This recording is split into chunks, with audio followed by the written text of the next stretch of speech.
All right, the next thing we're doing is we're going to be working on this cup.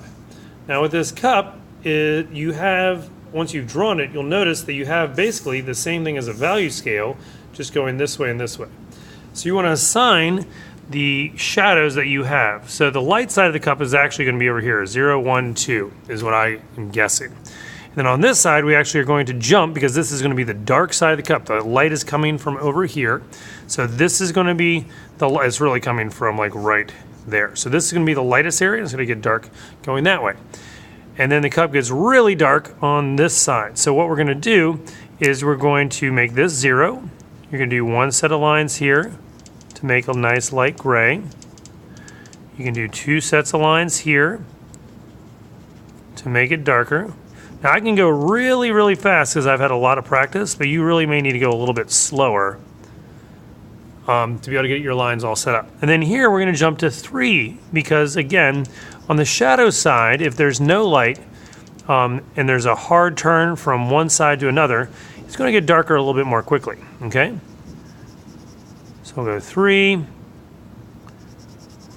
4, and I think I might have missed a box there. And you can see how this shading all of a sudden makes this cup look really realistic.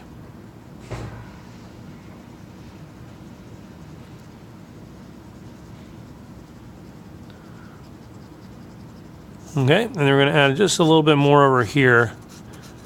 I think it gets really dark on that side. All right, so now we basically have a value scale that we put on this cup that from far away, this is all going to blend in and look like a shadow, look like a highlight. And then on the top, we're going to try to make that a little bit smoother. And this is where it's going to be a little bit more difficult. So if we're really trying to blend this all together without seeing all these different levels of shadow, we got to do it in all one layer. So if we started our lines across and we do the whole thing with 1, then we skip a little bit and we start with 2.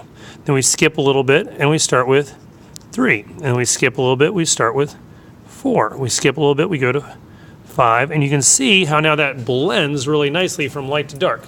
But you really have to do it all together.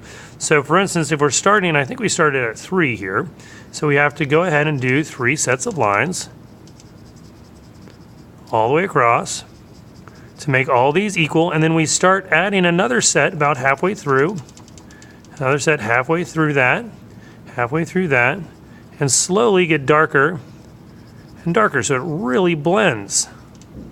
All right, so go ahead and try to add both your value scale by assigning different values, different shades to our different sides, and then try to do one really smooth one up top. Good luck.